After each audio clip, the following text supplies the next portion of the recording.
Hey, what's going on? It's your boy JoeThunder back once again with another episode of the Smoking JoeThunder podcast.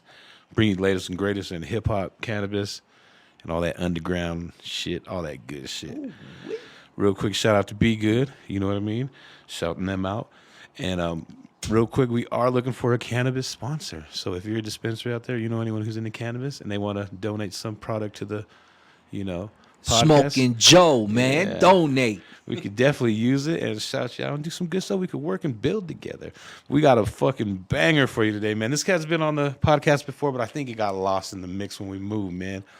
But this cat is a hip hop, not even historian, but he's lived this shit and lived it pretty fucking crazy, man. Just what we've talked about so far has my mind spinning, man, because we're going to get down with it. We got Bumpy Chill in the building. Ow. How you doing, brother? Ruffian squad in the mood now, man. It's been a minute, huh? It's been a Yeah. minute, man. It's been, what, like almost 2 years? Because we're going on 3 years here, damn. November 20th. We will be It's your third year, huh? third year, Yeah. bro. Since Souls of the Rockies, damn near, yeah. So, I mean, you were definitely within that first year. Man, it's not. But first off, if these cats don't know, man, tell them who you are, what you do, you know what I mean? Where you from? Man, the name is Bump Chill, born in Cheyenne, Wyoming, moved over here to Denver, Colorado, back and forth from New York since 85, keeping it live, and of course Dayton, Ohio, because some of my family's out there also. And we've been holding Colorado down for a long time, Ruffian Squad, JVC crew, me and Jam X throwing some of the dopest parties for you, introducing y'all to Mixmaster Mike, rest your soul. Introduced to you a lot of hip hop, Right. a lot of hip hop in the city. Shout out to my man Dentrox, free my man, Voice the Great, my man Red. Y'all know what it is. All right, all right. Hey, how'd you kind of get into hip hop, man? What kind of, did you start rapping right away or? Man, I was 6 years old, right? So crazy. So this is when the BOYZs is big, the generics are big at the time as gangs in New York or whatever.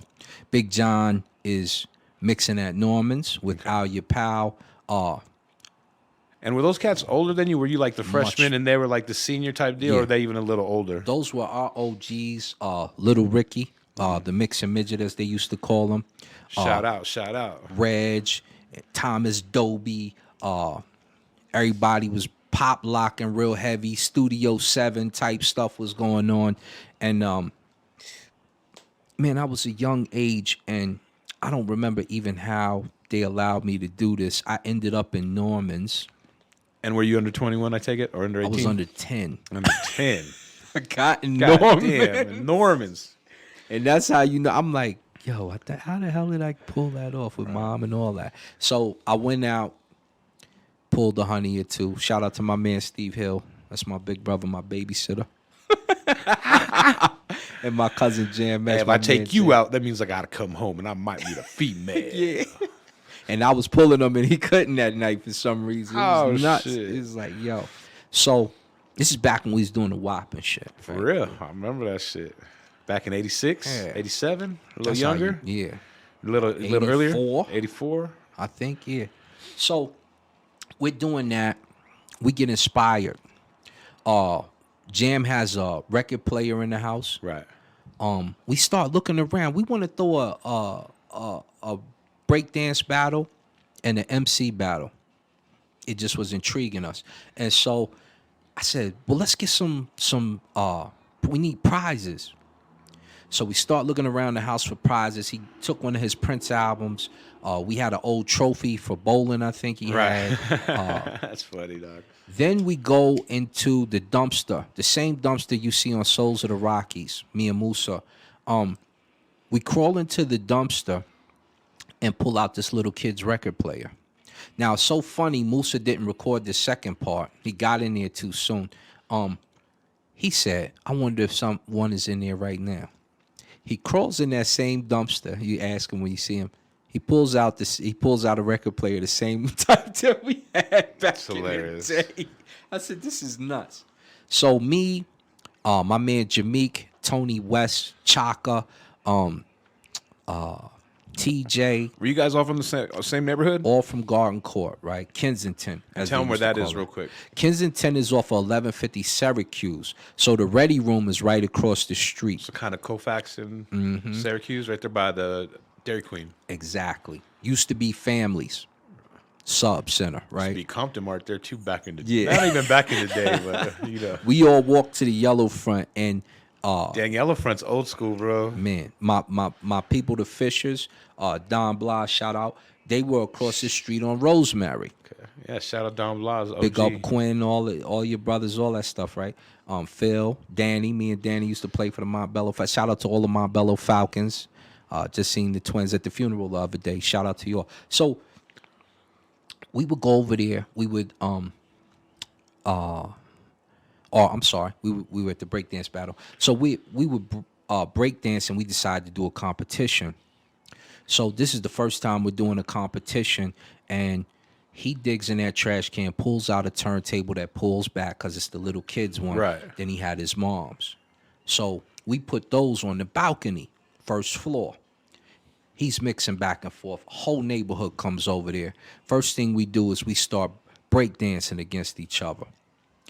My crew is losing. I jump in the air, do a suicide, and fall like this on the ground. They like, oh, I'm jacked up, and then I just point. So they like, yo, he got hard. But then the rap battle starts. And so I had been writing my rhymes. My man Dent got my first raps in a Tupperware bowl. Okay. I gave it to him. I said, you start from these. Right. It's my first rap to the battle raps. So he could hone his skill. So anyway, we're battling. And I'm battling this dude, Sexomatic. Shout out to my man, Sexomatic. He like, I'm Sexomatic. I'm, you know, he got red hair and all. You know what I'm saying? Looking like redhead kingpin. Yeah, I'm like, this is nuts. My first rap that I wrote ever, it was a term called taxing. So I was calling myself Uncle Sam.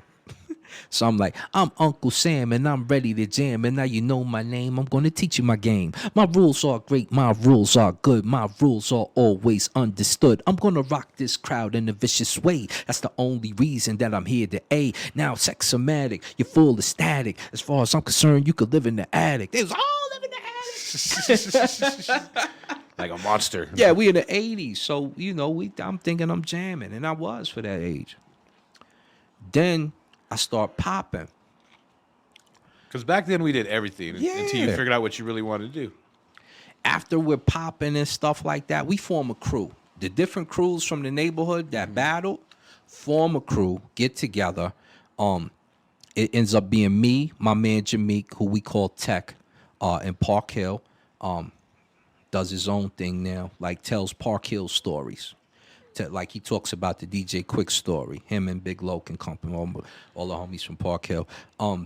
It's me, him, it's Michelle LaBelle, it's Jam X, it's Grasher, who was doing Tech Nine's sound systems. And if you go to Arizona right now, he's gonna be probably the one who runs your sound. Okay. Great sound engineer. He's our beatbox.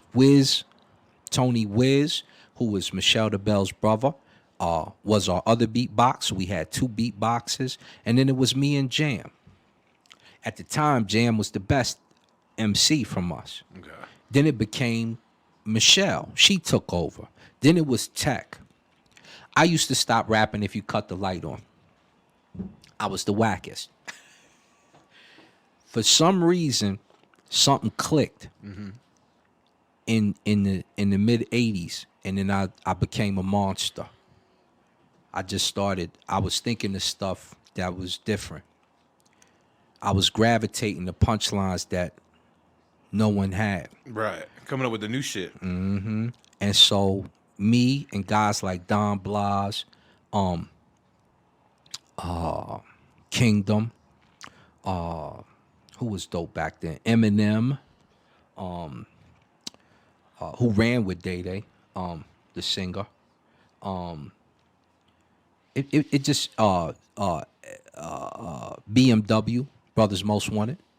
You know, you had different. My man Rob, Mac and D, Mac and D was probably the dopest MCs at that time. Of course, Brother Jeff, Sir Jam, Ricky Springs, Reg, all them Star Child. Star Child. And what year is this again? This is like the 80s. This is You said maybe what? 84, 85, 86 maybe. These dudes is, you know, we start to come into our own. We start to hone the skills. It was kind of like a little mini New York, right? Basically. Don Blas was called Joker Jam. You was Joker Jam, remember? Jose, his right hand, Philatitious, which was Sandman, Thomas Dolby. It just, Colorado was everybody was a dope rapper Right. at the time that was rapping. And you had enough of us where there was a big audience for everybody. And so, remember the Rocksteady crew came Right. when the Civic Center's first being built. So it's just a big construction. We're in there. We do a little something on one of the stages. You got a bunch of break dancers and all that coming in. What's the crew over here? The breakdance crew. Either LOF. Lords of Finesse. Yes. So they get up there, they doing their thing. Like, look at it, look. What's my little dude that used to be from Lords of Finesse? I just know Chones and Chones and Fiends, my little brother Chones and Fiends. But no, there's a breakdancer from them that was ridiculous. And he used to be Seymour. Got you. Seymour. Oh, the cat from New York, right? Seymour. Because he's in the video. Well, Gremlin. Or Gremlin. That's is- Gremlin. okay. Gremlin was dope. Right. Seymour would go to Studio 7 and do stuff that was so incredible. And he's from here? Seymour, as far as I know, Seymour's from here. Seymour would do stuff, and after he would do it, your whole project would talk about it, right? So Garden Court would talk about it. The East Side would talk about it. The everywhere would talk about it. Little hood star. That's how we knew how Seymour was dope like that. So ridiculous. And then I ended up meeting Big John, you know, at Norman's. Big John took Real a like quick, tell him where Norman's was. Do you remember the streets? absolutely not the exact street, but if you go off of Havana, Okay. right before it turns into Hampton, I think that is. Okay, there's a side street. I know what you're talking about. Those, and they're almost, I think it's like some furniture or something, or paint, whatever over there, Michael's or something. It's almost like Jewel in Havana, huh? Right when it starts going? Yeah, right over there. And I think, because remember the radio station used to be right over Yeah. there. And now it's like a car wash is over there. Right after the car wash, you see like a set of buildings. Norman's and all that is right there. I want to say the back in the day, the student loan place used to be there. Yeah, because it After- used to be Scooters. Then they start calling it Norman's. Gotcha. And there was a 7-Eleven across the street, which is now, I think, like an Ethiopian plaza or something like that. So all that's right there. Man, we would go over there. It would be so packed. Ricky Love, the Mixing Midget is what he called himself. He'd come off of KDKO. The thing was the Jerry curl, so everybody, Everyone the had a Jerry curl. curl was fly. Like Kango Kid. One day, Mixmaster Ice comes down there too. I'm like, oh man, this is nuts from UTFO. Yeah, and we were talking about that. Like, man, he's like one of my favorite hip hop rap DJs of all time. Mixmaster Ice made you want to be a DJ. Exactly, bro. And then, like I said, when he dressed up as a ninja, you were just like, what the fuck, Yeah, bro? this cat Like, is ridiculous. Yeah, like, this is wild. And he had skills. Like, he wasn't On the whack. wheels of steel. Bro. Salute. I keep saying I'm gonna tag you in this one for sure. Man, Mixmaster Ice was unbelievable. So Big John was close with them, you know. And one day Big John picks me up, takes me to I think it was a Manual Thunderbolt game. Okay. We're watching Chucky Sprawlins. Chucky was his man, you know. So Chucky and John, and he like, yo, this is my man Kango Kid. I'm like, I look over. And you're like, what? Because this is back in the day. Like, shit Yeah. like that didn't happen back in the day. Nah, I'm just watching your video. It did, but We just was watching Roxanne, Right. you know what I'm saying? So He introduces me, and then Mixmaster Ice is there with us the whole time too. And Kango, on the video, you just thinking he a regular cat. You see him in person, he look like a bodybuilder. Right. Like way like he yoked. yeah, I'm like, And this is in Denver, right? yeah, we out here. So we do that, and then Real quick, was it like the studio? Was it like just the restaurant? Was it just the we homie's was at a crib? basketball game. Oh, at a basketball game. Yeah, we watching Chucky. So we got UTFO at a basketball game. at fucking Manual High School basketball game watching Chucky. Or fucking Mixmaster Ice. Mixmaster and Ice, fucking Kango Kid, and Big John. Big John run music right now. That sound crazy, don't it? No. But he do the publishing for Beyonce, Jay-Z, Drake, AZ. The list goes on. Ridiculous. Yeah. He runs Sony. Damn near. Getting it. One of the most powerful, if not the, in music right now. So me and John is there. They come by the house. We go by Jam's house. Ice is, I think Jam was asking him about scratching a little bit. How's he getting it? Yeah. Because that was the new thing starting to come around with that. And so he showing him a little something on the turntables. And then Kango was teaching me about bars. He giving me some information that I was like, oh, so that's how you know what I'm saying? Just giving you some pointers and shit. Yeah. And Kango, if y'all don't know, he's responsible. He did UTFO. He did Whistle. Right. We call Whistle, and this is true. We love to do the things that you're not supposed to do. All that extra, right? So They're ill B-boys too. That's how they Yes. started out. Breakers and poppers, right? yes. So when you go back and watch the Houdini video, it's him and Dr. Ice Right. and Jermaine Dupri Right. breakdancing. Were they cousins or like little brothers? I I know they're related. Yeah, I'm not sure exactly. I want to say maybe like Doc Ice was one of their brothers type shit from Houdini. probably. And then Could be wrong, but Kangles from Haiti. He's Haitian. All Haitians got that look. Just about all of y'all got that look. They got a certain face. He looked like Jean Pascal. Jean Pascal looks at the boxer, and he looked like. So all my Haitian brothers, they got a certain look. If they from Haiti usually. So they doing their thing. And we're just intrigued, like one of my first favorite rap groups was Houdini, Ultramagnetic. like we said, the Fat Boys. Yeah, Fat Boys was like, man, can you feel it was, and people don't understand that. Like we talk about all these other rappers. In the 80s, LL Cool J was the best MC. He was the best solo braggadocio He was the best MC. Yeah, Period. I could agree with that. And Tila Rock was one of my favorites too. And I listened to Tila Rock and Mantronics most of the time. But Mantronics was some shit. yeah, Mantronics was maybe the greatest. I love that song. I can't remember the name of the song, but you know what I'm talking about. Which one? Scream. That whole The whole album. popular one. Like I was in middle school.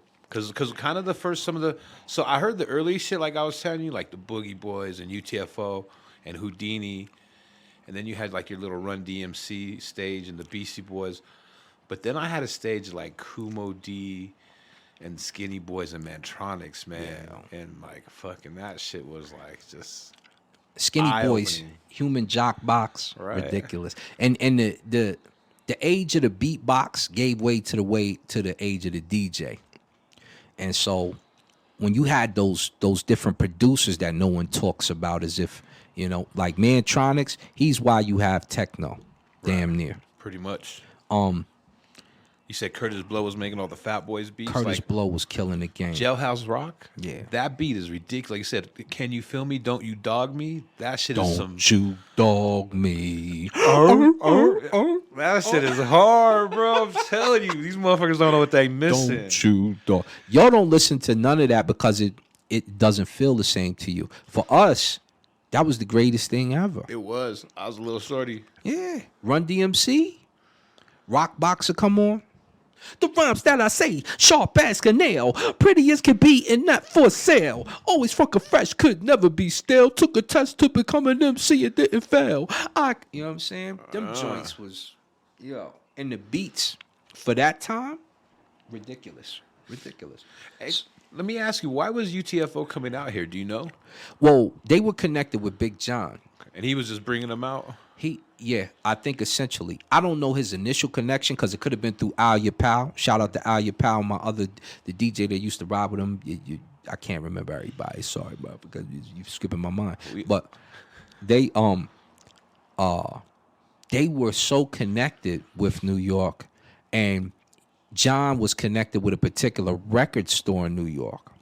He would get all their vinyl, and then they would want to see who's playing what, and they would connect with John. John became, remember, Big John does Scott LaRock, the man in his music. Like, I know what you're talking about because I used to order records from him too. It was like upstairs or downstairs records. Yeah. And you could COD it for like $10. Yes. So you could get $100 worth of records, and like they have everything on fucking record. Everything. And even records with like 3 Slick Rick songs and 2 Dougie Fresh songs for like $5. But literally, you would order that shit. It'd be in there 24 hours, and you only pay $10 more. I just do the same shit in college. Yes. And you become a part of their DJ pool, and you wouldn't want for anything. So he's telling us about that. Jam is getting on game. This is how Jam is starting to get all the music before anybody else arrived. Big John always had the new stuff, and you were here in Colorado. You didn't get a chance to get it yet. So the only other way you could find out would be to go out there. Mm-hmm. But back to the UTFO, he was connected with them. In fact, for those of you who haven't seen Souls of the Rockies, the movie, go see it. He tells you about somebody dying at the Paul Beck Center. So I'm going to tell the story briefly. A fight starts out with some guys. Some of my partners are involved. I snatch them out of the way, throw a few blows, and then they're not bothering us, but they push a bunch of people into a back room.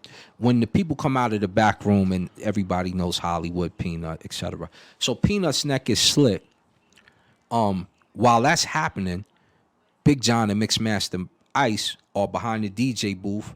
We're trying to get behind the DJ booth. Other people are scattered because they're shooting. We're not used to that at the time. Right. This is the very first Flight for Life, by the way. So they rush Peanut out of that room. He's on the table. I'm holding his neck together. I have to go to the bathroom. I come out the bathroom. He passes. So during that's the death that Big John is talking about on that movie. During that time, though, John is bringing out Mixmaster Ice. So we're getting a steady flow of UTFO coming to Colorado because they got a connection. Right. Masters of Ceremony was coming out here. In fact, I didn't know my man Jeff used to DJ for them. And so Grand Poobah and them was out here when he wasn't fresh to anybody yet. Right. Which is crazy too. But they're coming. Salt and Pepper's coming often.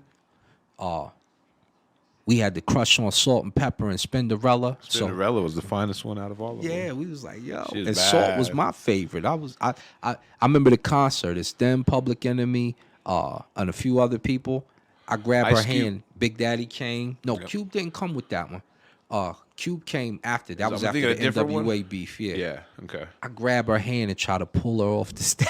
She like, let go, cutie. It smacks me. I'm like, yeah. Her jam is laughing at me. During that concert, the Crips and Bloods start fighting. Public Enemy's like, put the light on him. Put the light on him right there. He said, y'all see yourself right now? Sing it for him. Self-destruct. So we all start singing self-destruction. They stop fighting. God and damn. Walk out the building. This was at McNichols or what? Yes. Back in the day, man. So, just real moments in hip hop, you know? You have many of them. Yo. I mean, Ice-T. Ice-T, we go to his concert. First, he throws a bowl of confetti. You know, you're thinking it's going to be Kool-Aid or something. Then later, he says the same thing. Y'all really want some ice? Mm-hmm. Y'all want some iced tea? They be like, yeah! He really throw a whole bowl of ice on. Oh, motherfuckers, huh? He like, y'all asked for it. It goes right in the... Squeeze the trigger. You know what I'm saying? Ice-T, one of my favorites in the game at the time. When I heard his album for the first time, man, it was another... You know what I mean? Pusha. Whew. And even the one... I don't know, the one before that. You know, the one where he has... They're like in the car. I'm your mother. I'm your daddy. I'm that... Ice-T was See, and this is the stuff y'all don't know. Ice-T was the dopest MC for a while. For a while. He was. When we seen Big Daddy Kane appear in this video on the Pusha joint, just walking in the we was like, yo, that's Kane. You know what I'm saying? This is when hip hop is still fresh and new. When the MC is still a prominent figure in your mind, not just somebody who's repeating stuff for, you know what I'm saying, a stilo rapper. Right. They're stilo rappers. But anyway, that's the connection for UTFO out here. They've been out here, coming down here for a while. For a minute. It sounds like a lot of people have been here that we haven't known about. You mentioned, when we know about UTFO, you said Brand Nubian. Brand Nubian, my man. And who was the third one? There was even a third one you said. I'm off. Who did I say? You know I used to prize fight. I be forgetting stuff. I'm bad with memory. UTFO. Oh, Salt and Pepper. Salt and Pepper, yeah. He would bring them out often. So we really got to, you know what I'm saying? We really got to rub elbows a little bit with that whole Herbie Love Bug kind of wave. Like, yeah. When Kid and Play was, you know what I'm saying? Before Kid and Play, but when Kid and Play came out, we like, yo, this is just dope. Mm-hmm. Because their beats were so unique at the time. This is when, you remember when rappers never sounded like each other? Right. For real. Never sounded like each other. This was the appeal for us because, I mean, think about how many different sounds you had. You had Getting Funky with Kid and Play, My Way with Kid and Play. What else did we have? We had the whole Salt and Pepper movement. We had, and this is just Herbie doing his stuff. Then we had Special Ed. Shit, it goes on and on. You got Ed O.G. I'm trying to figure out. 3 Times Dope. 3 Times. They come a little later, yeah. That Philly sound. Steady B. Cool C. Remember when his song would play on the fucking box like 20 times in a row? Yeah. The Tough Crew. It started getting deep here. Why don't you think, like, I want to ask, why do you think, like, they never, how do I explain that? Were they taking anyone to New York? Did they see any, like, prospects, you know what I mean, besides yourself? As far as, like, putting people on? Because they were always here. They would look for, like, they weren't really looking for a lot of, like, Kango would, because Kango is responsible for a lot of groups. He did a lot of ghostwriting that a lot of people don't know about. And he's very musical, like, played, you know, he got busy. But for the most part, I think they found a new place to hang out. You were talking about the Boogie Boys. Yeah. You know, and the Boogie Boys being connected to a female here. You know, Colorado had some honeys. Still got honeys. Yeah, those Mexican chicks. They don't have, you know. Yeah, because it's Puerto Rican now, New York. And it's different. It's not the same, but it's, you know what I mean, it's a whole different flavor. The vibe is different. The vibe's way different. The living, like how you live, is total. And from the 90s here to the 90s out there, or 80s, it's totally different. It's like a whole nother world. So I went to New York in 85. That's what I was about to ask you. How did you get your foot in the door and make your way to New York? My mother married a gentleman from Long Island, and we shot out there in 85. It's so crazy when I go out there. Rakim we're in Long Island and Hempstead. Rakim was on the block running around. Like, oh, you got the new single? We like, what new single? Because I'm oblivious at the time. Oh, you the little rapper dude from Colorado. So they play his joint. I'm like, oh, check out my melody. That's kind of dope right there, right? Another cat named Michael, who was out there, and he was getting money. We'll say that, right? At a young age, cause I'm 10 years old. He like my age. He getting money. Damn. I come home, maybe 3-4 years after. He lives out here. I said, Mike, what you doing out here? He said, yo, I moved out here. You said it was cool out here, right? And he asking me about spot, cause we going to, I'm maybe 14 or 15. I'm going to the Raw Mall, and he like, yo, what's the cool spots out here? And I'm telling him, But I'm thinking to myself, how the hell did you just up and move? You only 15 maybe, dog. Had a crib out here and everything, or what? So crack was a big thing, back in the day. That's a crazy story. If I see Mike, I'm gonna tell him come holler at you, cause it'd be real interesting to find out how he moved out here in that fashion from what he told me, and I'm like, this is nuts. But what else was we talking about? We moved from the JVC crew, which was me and my peeps, and we start to do like solo projects. Me and Jam started. We start calling ourselves Two on the Cable. Two is on the cable, cause we seen a gold chain and it had like two pieces. I can't remember why we fully came, but that was the thing. And so we started doing it, and he was like, "Yo, I'm gonna step off the MC thing cause you seem to have it down." My other partner, Tech, started to gravitate towards the gang more, and so he stopped MCing. Michelle, she stopped MCing because of the church. Right. Mom was saying it was the devil's music, her dad and all that. So she didn't progress with it.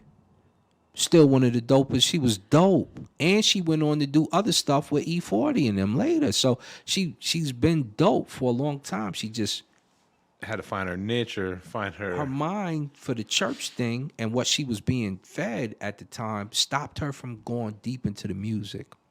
Her brother Tony passed away. I told you my man Grasher. He got into a heavy from beatboxing to production and sound. And so that me and Jam was just pushing.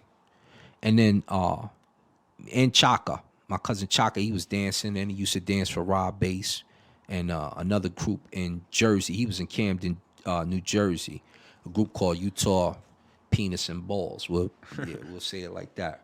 So we end up dance battling.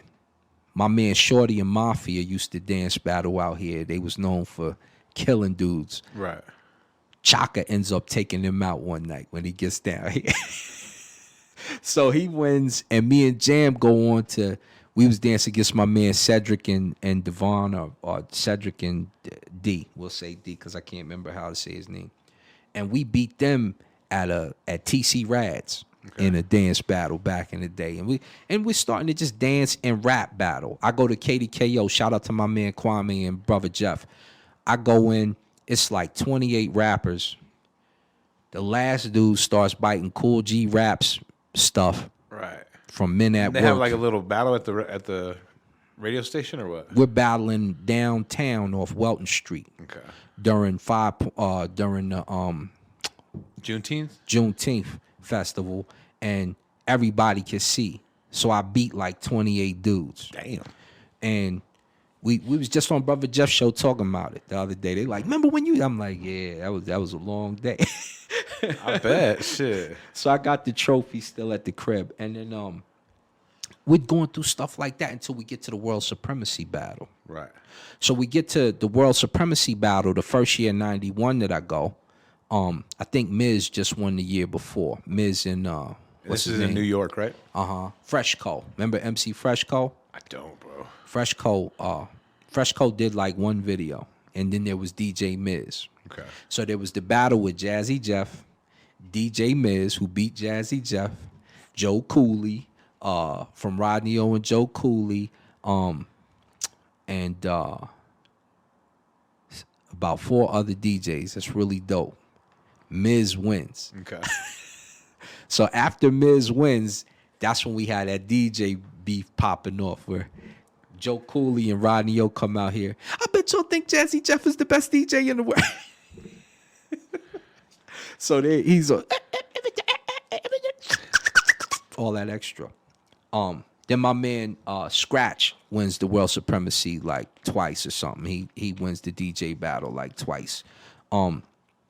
First year I go, I lose. Lose first round. You're like, that's some bullshit, right? Yeah, I'm like, nah. Who did you battle?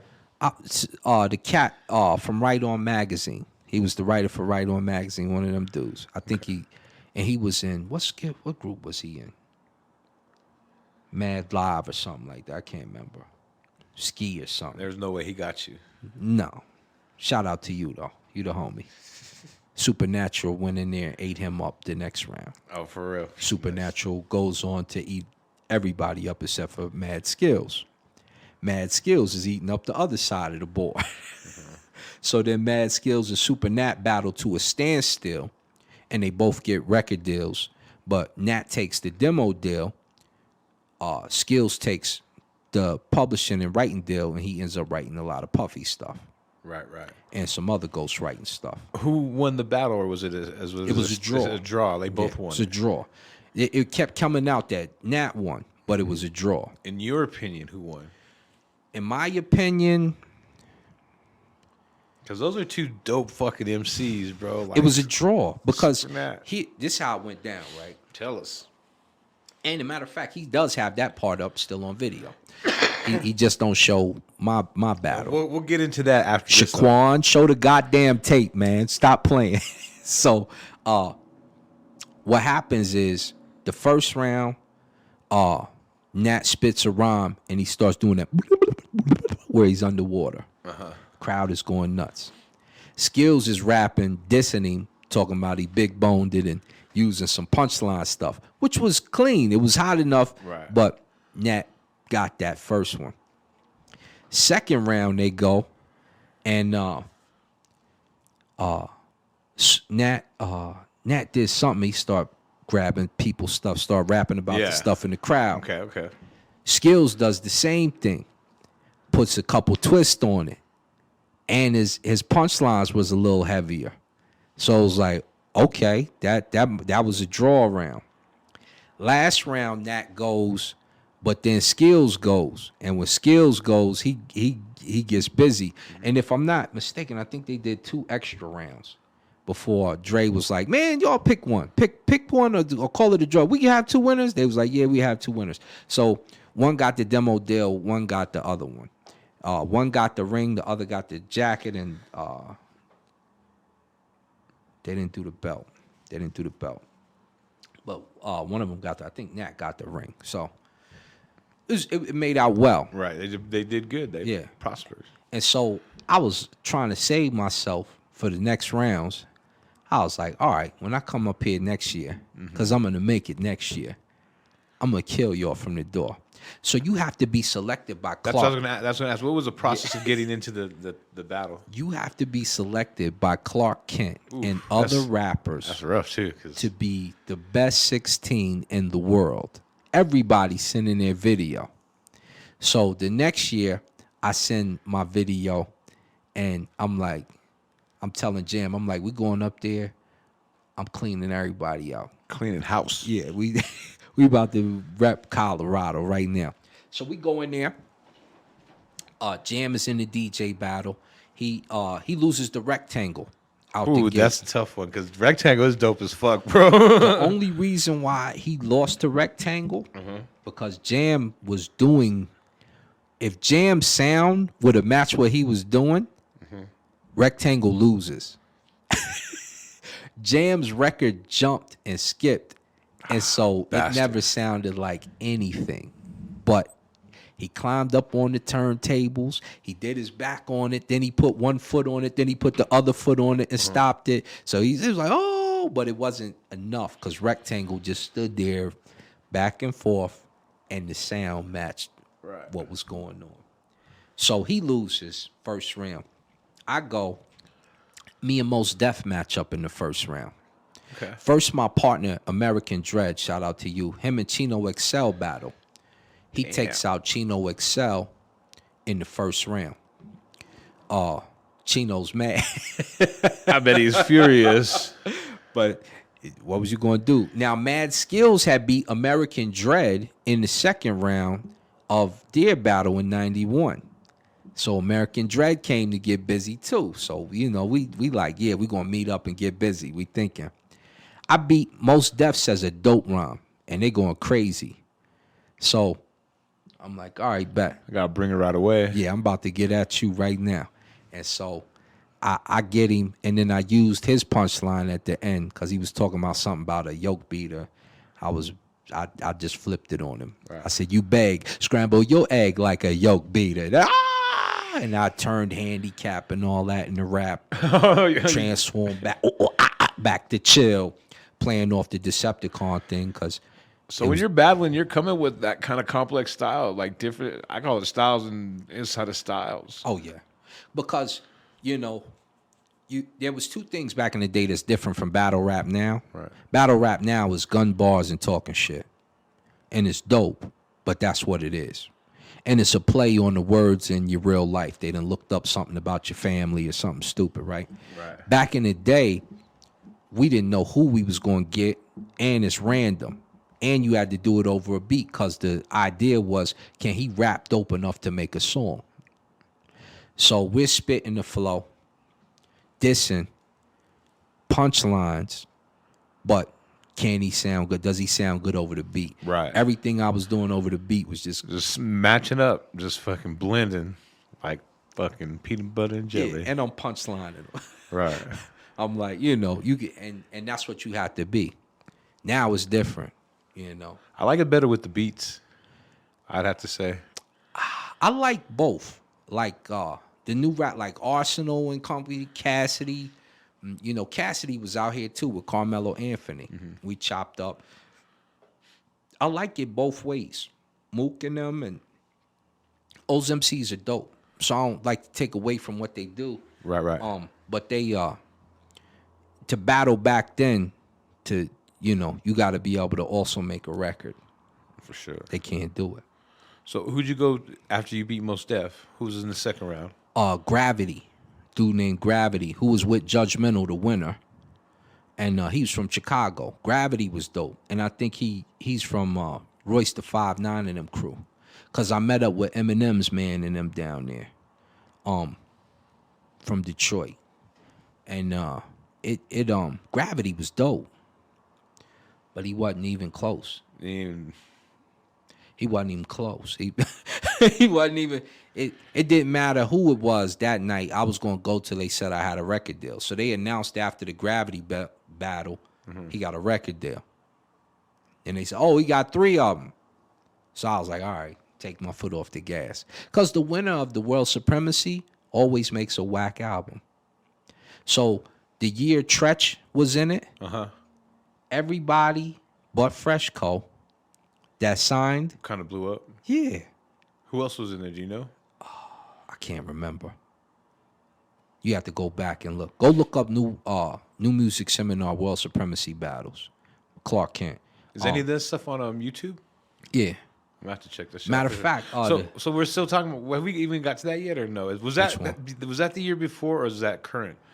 When you said Nat gave Skills the tape, that was the year before. That was 91. Yeah, 93. So you'll see. Matter of fact, you could go look up Shaquan Lewis, and you'll see Nat and Mad Skills battle. Okay, because you said you'll see Mos Def's first round, and you're gonna be like, God damn. Soon as he did his, I go after him and sit him down. So you know how dope I was if I sat him down, because you're gonna hear what he said. Yeah, and he said some dope stuff, but I wasn't. I ain't playing. Can you tell the whole story behind that video as well? So the video, right? Skills always felt we like, said it was a stalemate. I mean, not a stalemate. It was a draw, so they kind of both won, right? Yeah. So 91. We're back in 91. Yeah, we're rewinding. New music seminar. So Skills and Nat battle. And everybody knew Super Nat was about to get a deal after that. Right. We didn't know if Skills was going to get a deal after that. So what happens is they declare it a draw. They go like 2 extra rounds. Puffy and baby girl from Atlantic and another judge. Pebbles? No. The other one. Sylvia or what's her damn name? I can't remember her name. She used to call me all the time. What do you think? You coming down here? All this, I ain't never. So, Sylvia wrong? I can't remember. She's from Atlantic. So the fifth battle goes. After the 5th battle goes, they're like, it's a draw. It's a draw. Dr. Dre and Elephant. Can we have a draw? Can we send this? So they give Nat the demo deal, and they give Skills like something with You Puffy. said the publishing. Publishing, yeah, something with Puffy. So Skills goes with Puff, does his thing. Now Skills the whole time, and this is what happens because after the battle, they call me. They like, yo, you dope. You coming over here to Rockets. We about to start a record company called Rockets. I'm like, yeah. So me and Mos Def would call each other, and we would write rhymes together.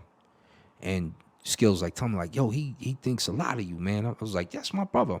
But my crew, we're rough, right? So sometimes we'll call you and tell you trash. It don't matter if you said something.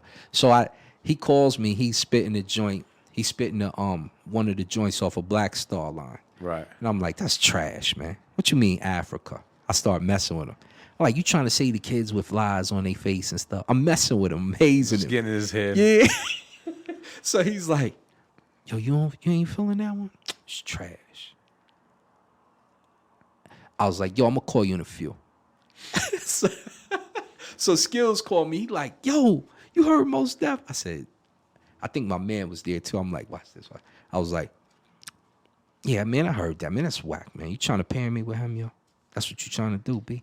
He like, yeah, you all go. I was like, yeah, I mean, we could do something together and all that. You know what I'm saying? He's rapping about some kids with some flies on it. You know what I'm saying? He was, I was messing with him. Yeah.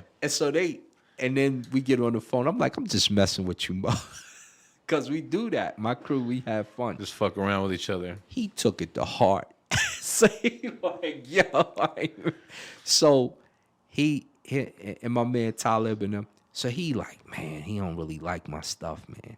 But I do. Right. I was like, yo, you're dope. And so they end up not, signing me. They was trying to get me to sign for a long time. In the meanwhile, I'm over here doing my album. Loon it's me, Loon, Nitty, Bugsy, and Frank. And they doing Crime Family, and I'm doing Bump Chill, featuring on Crime Family occasionally. So we do a song or two. And then Frank is making my beats. And so they like, don't sign with Rockets. Because we not gonna get paid. I'm like, you're gonna get paid too. So I don't sign with Rockets, and then that incident happens. And then I end up having my management team go to sign my deals. Shakim offered me $300 and some change. Def Jam offered me $500,000. I was supposed to be on the horrorcore thing with Poetic and my man Fruquan and them. Puffy offered me $250,000. PMD offered me a deal. We're at LL Cool J's house. Matter of fact, on my new album, we got the recording from LL Cool J calling us. Yo, you Crime Fam Cash, you're coming down or what? And we go, So they're offering deals. I send my team in. Instead of them negotiating my deal, which is what I told them to do, they go down there and say, well, if you're not going to sign all the rest of the people on our label, Chill is going to be $1 million. Nobody was getting $1 million at that time. Right. They just offered me. So they're trying to kind of bogart their way in. Yeah, I'm like, stupid. And I told them, I said, look, do not go down there and try to negotiate another deal for anybody. I said, you go down there, you get my deal, and then we will pick from this group who should come out of that group after we get in the mix. Shit, by this time you're starting to meet a bunch of people too, huh? You said you're running with fucking. We was running with everybody. We the second time I went down there, before we went down there, me and Spellbinder had battled. This is a classic story. Yeah, Wyclef and Spider from the Fugees on the side of the Ogden Theater. So Latifah brings him down. Latifah like, hey, Chill. I'm like, hey, because she remembered me from the Flavor Unit office. She like, I need to sign him. So we go down there. You can ask Spellbinder when he come in. he'll tell it better. But I'm just trying to get my demo. Like, yo, Clef hops off the bus. Yeah, who won the battle? What's up? What's it? They like, oh, Chill. So they start pointing me out. I'm like, right. It's like, yo, all right. He like, yo, spit your bars. I'm like, you spit your bars. You bad, you challenging, then you the visitor. So he he spit his bars. They like, ooh. I spit my bars. Ow. Ah, they go nuts. He going nuts. So it go from battle to, yeah, we just ciphering. We just so now we ciphering. So me, him, Lauren, and Prize and Spider, and then Spellbinder battle Spider, and Spellbinder get the crowd. Spellbinder's sick, bro. Spellbinder get the split in that joint. Spider had a nice flow, but Binder got the flow. Plus he got the dance hall, but he also has the roots and culture. And when he got into that roots and culture, it was over. It was a rap. Like you just a dance hall dude. Like you say, you know who kind of like Lauryn Hill has that kind of flavor style the same way when she gets on that Apollo appearance. Yeah. And she starts freestyling, it's fucking off the hook. Cause she's melodic, but she's an MC. She can sing and she can MC, and she not whack, and she write her own joints, and she's lyrical. So it's just the combination of two, and she got a look. So you want to hit it. She's coming next week. Listen to her. What's up, Lauren? You know. She might come next week. She's scheduled to come next week. Come on down, girl. Where's she going to be at? Too? I want to say probably where the Nuggets play. I don't want to. I'm gonna call it the Pepsi Center, but I know it's like Ball Arena or where the Nuggets play. I think it's something big like that. You know. Yeah. Dun, dun, dun, dun. So yeah, I might shoot down there, but that happens. Oh, go ahead. My bad. Oh yeah, that happens, and then they're down at the second World Supremacy cheering for me. They're like, "Oh, you win it? Oh, it's a wrap." When they see you there, they're kind of like almost co-signing you. Pretty much, it was them and KRS-One. So that was the first time I met KRS before he came down here. We sit down with Jeff Campbell, my man Jeff, and we're scheming before he creates the Temple of Hip Hop, and then. I remember he did a song with them, right? Because he created the Temple of Hip Hop. It was me and him brainstorming. It's like, do the Temple of Hip Hop. That makes sense. And then put the 5 elements in it. He like, yeah, KRS-One's coming down here. I said, and tell him to spearhead it. And basically, now it's KRS-One Temple of Hip Hop. Is that when they kind of had? Didn't they kind of have a conference out here? Yeah. Or two, like like you said, almost a Jack the Rapper type of thing. Shout out to Jeff Campbell. Shout out. That's your baby. Look. I didn't know that was connected. Yeah, that's tight. We sat down in the apartment. We chopped it up, and that's what we came up with. And he spearheaded and ran with it.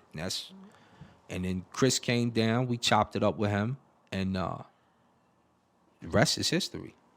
They was in the mix, and then he really. Like, KRS took that thing and ran YouTube with it and went crazy with it. For sure. But Jeff Campbell... Now that I think about it, you're 100% right. Every Friday, he's on. This is what I think about the soul and how hip-hop correlates. Listen to your teacher, KRS-One, right? So, what do you think of KRS-One? One of the dopest. Definitely one of the dopest MCs. Is he a little too arrogant? At times, or I guess we all are. Oh, absolutely. He's a ballsy MC. He's and the funny thing, you'll catch me on. You remember the hieroglyphs? So you remember Casual? So me and Casual is on a show called Smash Rockwell. Okay. We talk about ancient Egypt and its connection to African culture, right? So I pop up on there often with him, but KRS-One's brother runs a podcast, and he was telling how the hieroglyphs and Chris had got into it for a second. Right. So I say, Kenny Parker, I said, Kenny, I'm gonna tell Casual about the podcast so you guys can connect and kind of work some stuff out. So I tell Kaz turns around and does a show and tells the full story, and it matches Kenny's stuff, and then they get together and start to So it's just a funny situation in hip hop right there, and that shows KRS-One's high standard, if you will. Right. He's got the right to do that. Like him and for sure. Yeah, I couldn't tell LA a cowboy. What I feel. You guys started the game. You know what I'm saying? Just like we were talking about earlier, I think some of these, Some of them recognize it, some of them don't. You know what I mean? Sadat. You was talking about Sadat. Yeah. Like my I feel nigga Sadat doesn't really recognize how important he is, or he was, or iconic even in the fucking rap game, bro. Like he's fucking up there, like everywhere on the fucking smashes. There's no one. There might not even be a person that has as many fucking underground smashes. Like if you think about it, you know, They the Wild don't. Style, you know. I'm a wild cowboy, got a lot of style, boy. Shout out to Earl. Shout out to Rico from the gang, the Cowboys. Shout out to everybody that was in Sam Gore Barbershop, 145th and St. Nicholas, and 144th Charmaine Gardens in the project next door, Panama, Marlin, everybody over there. Wawa, Prince Live, J, Kick of the Week, Jason. Yeah, all that. That's an iconic place, right? Yeah. So that place is famous for a couple reasons. Rich Porter, Alpo, Pretty Tone, WAP. Shout out to Pretty Tone. Shout out to Jay Nitty, Mike Boogie, Baby Thad. Shout out to Gangsta Lou and Mike Boogie, of course. That's mob style, and AZ, and rest in peace, your brother Chop. Chop was my man. Mob style was, there were other partners that was other people who would get money in Harlem, but they made it really, really fun to get money. So Right. just I had to give props to Gangsta Lou, because without just being able to maneuver through Harlem, just to walk up streets without any trouble, you have to know certain names. Right, for sure. Big up to Nitty, Jay Nitty, because without Nitty, dark skin Jermaine, without you, I can't walk through the streets. I can't. Your cousin Dave, rest your soul, Dave. I couldn't go through Polo Grounds. I couldn't. There's certain places you just couldn't maneuver back then. You can go through there now, Right. except for Polo Grounds. Don't go to Polo. Don't play yourself. Don't get fucked up. Still rules. Even Loon for espionage building. Even though you act kind of funny right now, Loon. I don't know what for, but whatever. Fan. And we're talking earlier, Loon from Bad Boy, right? Yeah, Loon. So, that whole click up. Oh, what was I We're just talking saying? about the barbershop, Sam Gore. Yeah, Sam Gore Barbershop embodies so many different entities. You have Wayne Gore, who you see in the Tony Braxton video, who's Sam Gore's son. He's in the video with my partner Jinx. These are just barbers. Right. You have Lenny, who used to cut Nas's hair. My man Mike, who used to cut AZ's hair. Right. Rest your soul, Gerald, my man Gerald Stone. Gerald and Jeff Stone are why I could walk through Harlem in the first place. Right. They used to cut. Gerald is Heavy D's cousin. So I said a line one time, right? Shout out to my man Bub from today too. I said, something, young boy, I make you fall off just like Trouble T. Roy, right? Trouble T. Roy used to dance for Heavy D. Right. For sure. He fell off the bridge dancing on the bridge. I come out there. This is my second visit. Mm-hmm. And so Gerald's like, oh, yo, you have to talk to my cousin, Chill. I said, okay, bet. He in the car. He's a little upset over the Trouble T. Roy line. Uh-huh. I'm like, all right, bet. So I get in the car. It's Heavy D. What the fuck? So, Did he think you were talking shit? Yeah, because he like, yo, that's my man. He just died. And you over here with my cousin? Did work, but I didn't know. I wrote the rhyme way back. But when I said it in the barbershop, it had so many punchlines. They remembered that one. So somebody went around saying that right away. I'm like, So we hop in the car, and I I'm not going. I respectfully said what I said, but when he like, yo, you meant that personally? I was like, nah, I ain't even know T. Roy like that. You know what I'm saying?